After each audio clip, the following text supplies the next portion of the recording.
God of darkness and deep night, gather around us in this moment and help us understand your mysteries. Amen.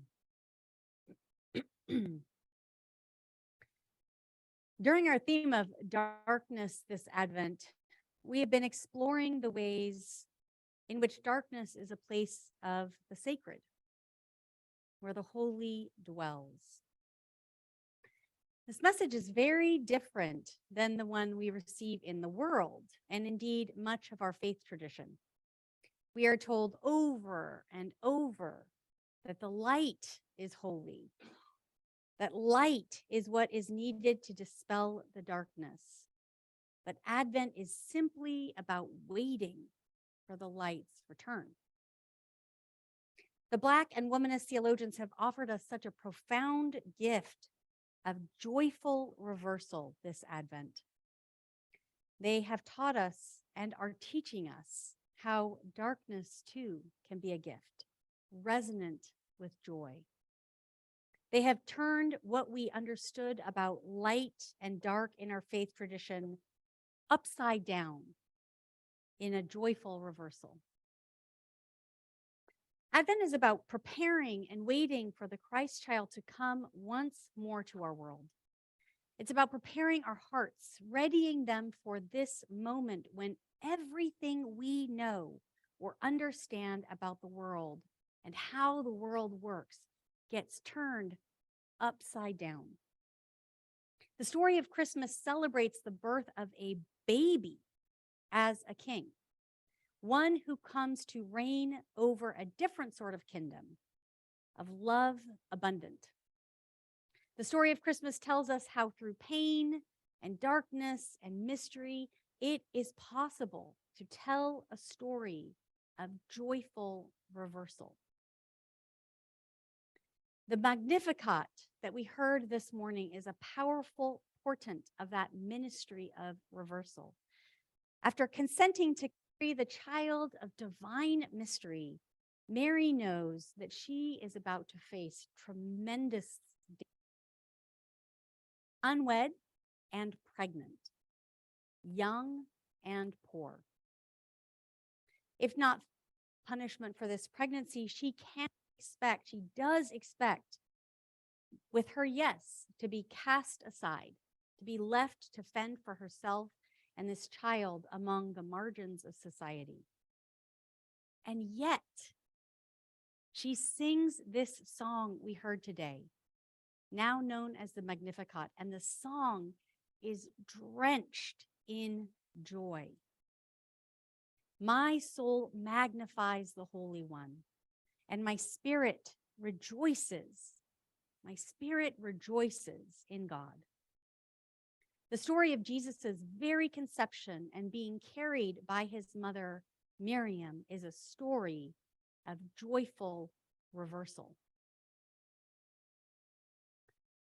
Kathy Kunin, a beloved member of our congregation, faced death over and over again. In her poem, Mystery, she writes, "Perhaps I emerged from the mist when I arrived, or perhaps this is the passageway home." Kathy danced with darkness and with light, waltzing on the margins of that ultimate veil with grace and a deep, abiding joy. Her gift to many of us was her capacity to look at the mystery of life and death square in the face and respond with true joy. Kathy's story, that of her living and of her dancing in the maw of death for 2 decades, is a story of joyful reversal. Today, our church will welcome new community members, both formally as members and as community participants. Given all that Christianity and the church has put people through, church with a capital C, not our church, little c, the church. With all of the hurt and the harm, these 7 folks have found us. and they have found a home of joy and welcome here. They are choosing to take part in this community. They are choosing to show up and risk their stories and the sharing of their lives and themselves with us. 4 of them are choosing to say yes to us through membership. Yes to being in covenant with one another. Yes to being annoyed at our failures to live up to our own ideals. Yes to our inevitable wounding of one another. Yes to receiving grace and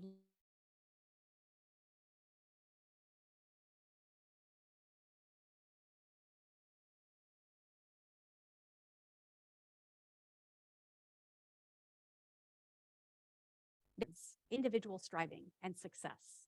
This is a story of joyful reversal.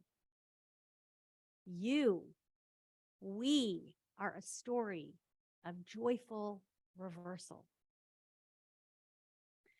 This Advent, we have been preparing ourselves for the Christ child in darkness. We have been remembering that the darkness is as lightness to God. And we have been resisting the ways that lightness and darkness are used against God's very own. We have been dwelling in the sacred night when our society tells us to turn on all the lights. We are living in a season of joyful reversal. In this 3rd week of Advent, let us prepare ourselves for the moment of reversal that is to come. Let us resist the messages that tell us it's always been this way and it's more efficient like this. Let us ignore the messages of rush and hurry and list checking and instead make room for rest and dreaming and sleep.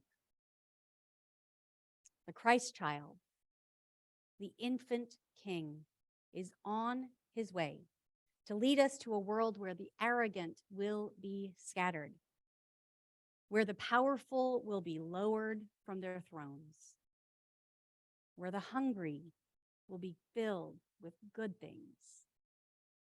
Let us prepare our hearts and our lives to be ready for that story of joyful reversal. Amen.